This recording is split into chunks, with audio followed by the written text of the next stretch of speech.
Hey everyone, it's Isaac from True Champion Gaming, and we have the nice setup finally back. And today I have probably one of my favorite lists I've played, especially in, of course, A and B, and it is cat allies, just animal allies. I don't know what you want to call it, but let's just jump right into the deck list, of course, though.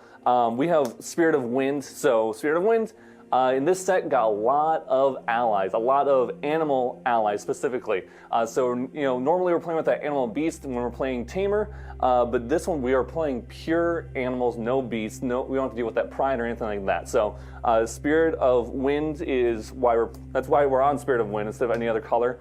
Sylvie, level 1, gives a buff counter to the next animal or beast that you play, so it's just going to be an animal for us.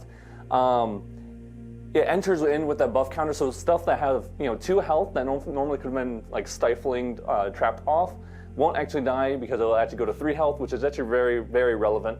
And then also, we have one ally that we really want to give this buff to because we really want it to survive and keep growing. And since I called it cat allies, I think you can tell what that might be. So, but we have Sylvie at level 1. Sylvie level 2, I actually haven't gone into Sylvie level 2 ever, so might not be necessary. My thoughts were if you had a bunch of floating memory, it might just be nice for the draw effect, honestly, just to draw 1. I did play this at a locals, won the locals with this deck, and I didn't go into Sylvie level 2 ever though in there. Next is GCR. We go down on influence very quickly, so GCR is very, very necessary in this deck. Especially for kill turns, you're really just throwing your whole hand on board to try to go for lethal sometimes, and GCR is very, very necessary. Before I get to Beastmon Boots though, let's go talk about our other draw card. Backup Charger, we all know what it is. It's like a second GCR a lot of times. Beastmon Boots, a little protection against some storm slimes, fireballs, what have you. Beastmon Boots there to help us out. We have Effigy of Gaia and Beastmon Ears. This is just for the +1 level. This does help us with cleave, which is actually very, very cool, because our animals actually get big enough to where this whole cleave thing might actually matter, where they can't actually get cleaved off, so that's very nice. Otherwise, they're just +1 level. We actually do have something that gets +3. We need this to be level 3, and also needs us to be level 2, so usually I'm bringing these out at least every single game, one of them or maybe both of them, so those are very necessary.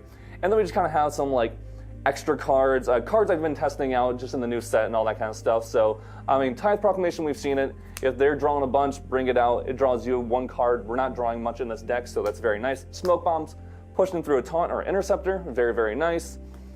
Primal Whip, this is a new one. Gives plus, if on level 2, so we need to have either be level 2 or have one of those, Beastmon Ears or Effigy of Gaia's out. But on attack, we get to give 2 non-human allies +1 attack. So essentially, this is a 1 cost, and when we swing, we get to deal 3 damage. Very, very good. Obviously, we have to attack with our champion to do that, but it does have 3 durability. Honestly, it did come up a couple times. It was very nice to have. Force my opponents to sometimes, like Ktten, because he was at our locals, to Zephyr this away, so I didn't get the effect, but still very, very good. And then Orb of Stealing. Honestly, it's just for that ride, for the slimes. Tested it. It did. I was able to use it. I don't know if it mattered. Still needs more testing, honestly. But there you go. That's the material deck. So let's move on to our allies package, our main deck here. The most important, of course, is a 4 of Wild Growth Feline. This is a very, very strong card, a very insane card. If your opponent does not have an answer to stop the damage, or especially if they're not wind, this grows so fast and gets so big, and it's so annoying to deal with, especially if you get 2 of these on the board. Now they have to figure out which one to deal with. Basically, all this does is it gets a buff counter every single time we play an animal or a beast. Our deck plays a lot of animal or beast, and it also plays a bunch of buff counters. So we're playing Wild Growth Feline. It's very, very good. I mean, it makes the deck run, essentially.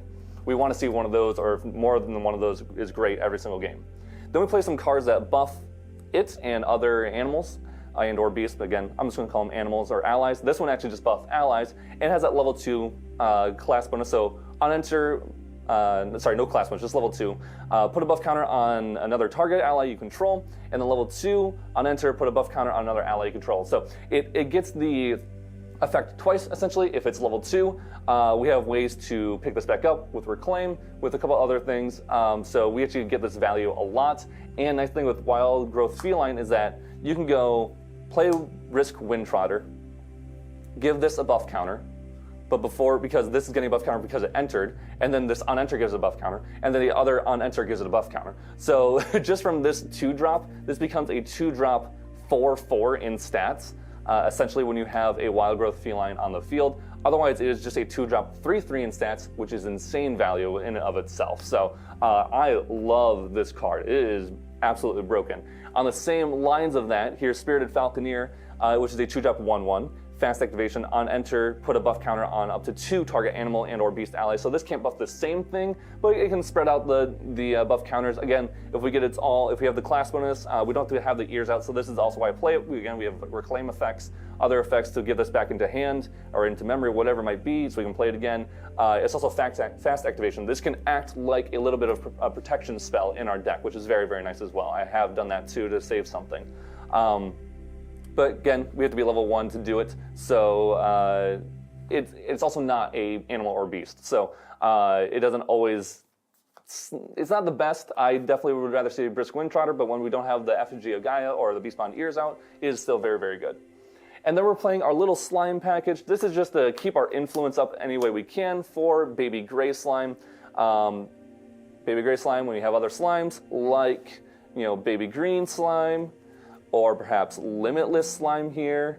All these cards in combination with each other are very, very good. This card allows us to, get some of that influence back. We can play this, draw a card, and then either reclaim this, or eventually I'll get to here in a sec, ace in it.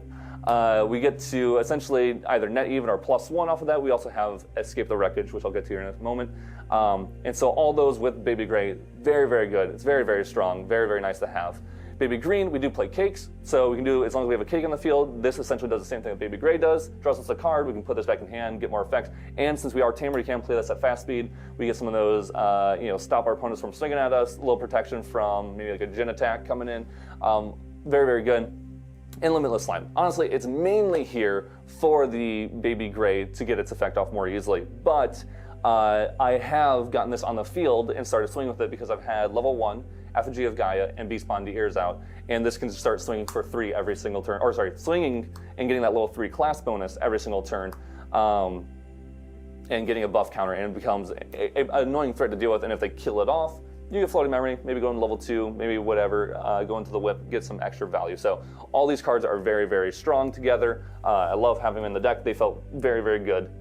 And then, like I said, we're going into, our extra package here. I don't know what you call this, just other allies. Ace Protector, we do run a 4 of. I'm very happy I have a 4 of. I wouldn't take it down any less. It feels very, very good.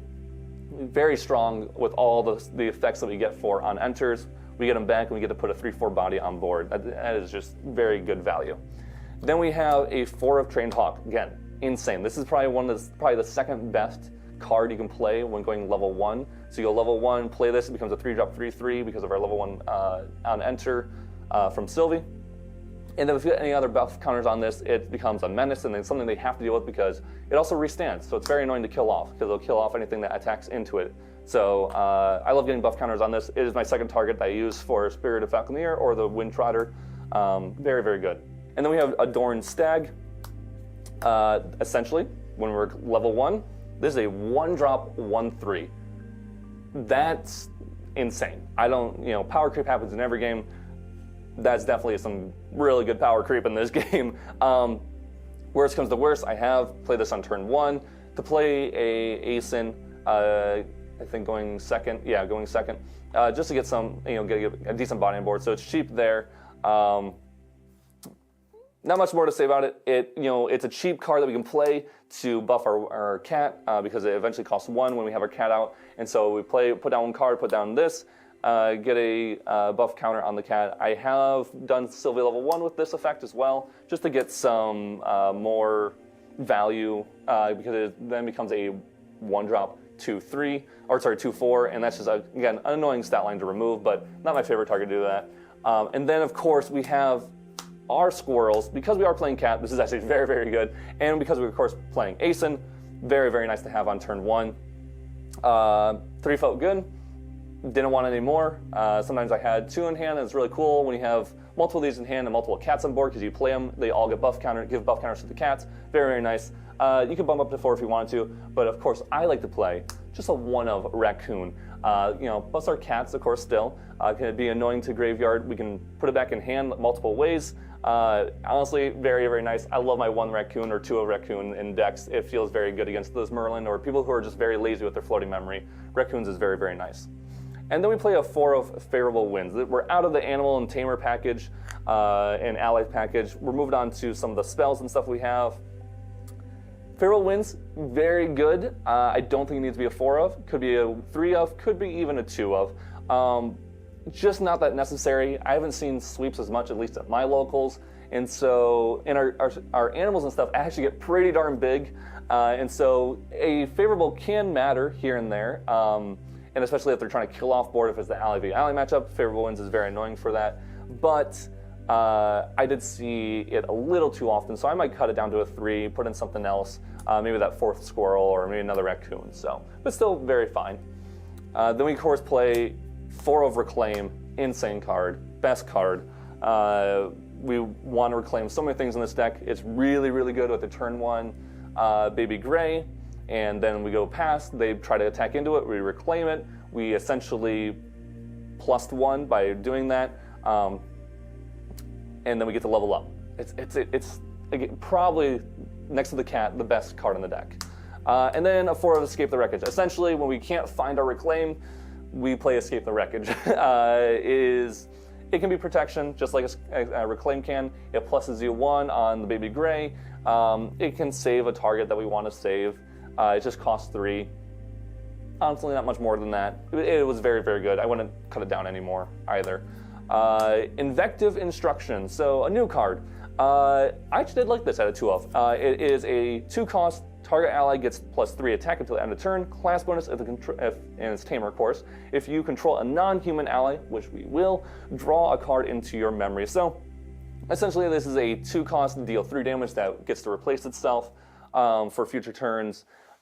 I like it. It was nice to push a little extra damage. Sometimes they have a big taunter in the way. You just pop this onto a small squirrel or something like that, and just killing off an ASIN is really nice. Honestly, you gotta be careful so your squirrel doesn't get pinged off. But maybe on the Adorned Stag or on that raccoon is also very good. So I did very, very much so enjoy this card. I don't know if it needs to be more of a 2 of. I had it when I needed it, and it felt pretty fine to me.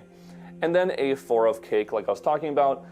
Just for the Baby Green, it can buff, after we don't care about Baby Greens anymore, we can just play this or have this on the field, and at some point we can just buff an ally. When people kind of forget about these, especially if we've been drawing for a lot with these, people forget that you can actually pop them and give a buff counter. So very good, very nice. I liked it. And that's honestly actually all of the cards for the deck. Simple deck.